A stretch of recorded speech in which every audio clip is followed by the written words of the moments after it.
So, Rach, everyone always asks, how do we light a stove? Now, you've got so much experience of lighting lots of different stoves. Right. How would you light this beautiful double-sided scan stove? Okay, well, generally what I do is make sure you've got a good bed of ash in the bottom. We have a couple of logs horizontally with a little gap in the middle. Always be generous with a nice little kindling, like so.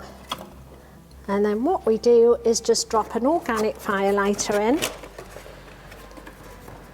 Natural wax with some wood shavings. Would you just use one firelighter, Rach? On this double-sided one, I'd probably use two. Okay. So one that side as well. So here we are lighting both of the firelighters. Okay. And what it does, because your kindling isn't seasoned like the wood is, there's more black smoke from the kindling, and you don't want that to go over the glass and spoil the glass. So you keep that in the middle, keep it nice and generous, a little bit more on the top, and what that does, that heats your flue. So if you've got a cold flue, the kindling gases will be heating the flue, ready for all the smoke to be going up. Now, do you shut the door straight away, or do you leave it ajar sometimes? I think with this one we can probably shut it, but the control's fully open? All the controls are open. Right. Now, if it's a very frosty evening and you haven't lit the stove for a while, it's a good idea to leave the door slightly cracked, just to get the gases going much quicker. But that would only be for a minute or so, would it? Yeah, okay. And then just be patient. Let the kindling burn. It'll catch the logs. And then pop one on the top of the kindling, so you're not in a hurry to dampen the gases on the kindling. Away it goes. So the kindling is beginning to take. Yeah. And we can see that on the left-hand side, definitely.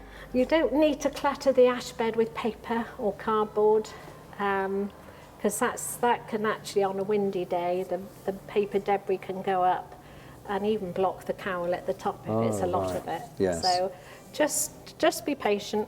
Plenty of nice dry kindling, and the secret really is your wood being nice and dry and seasoned.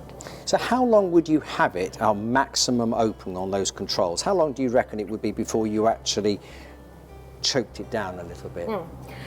With this stove, there's lots of layers to consider because it's 2 doors, so you want to be patient and let those layers heat up. Right. There's 3 lots of layers in this stove. There's a galvanised body or steel body, then there's another body, then there's the bricks, and that all then needs to get nice and hot, ready for the hot air to wash down over each door. Right. So don't be in a hurry to shut it down. So how long would you say? 15 or 20? A good 10 minutes. Yeah, a good 10 to 15 minutes. Right. Yeah. Okay.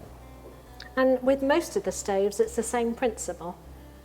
I recommend that you burn 2 logs quite hot before you start closing down the controls.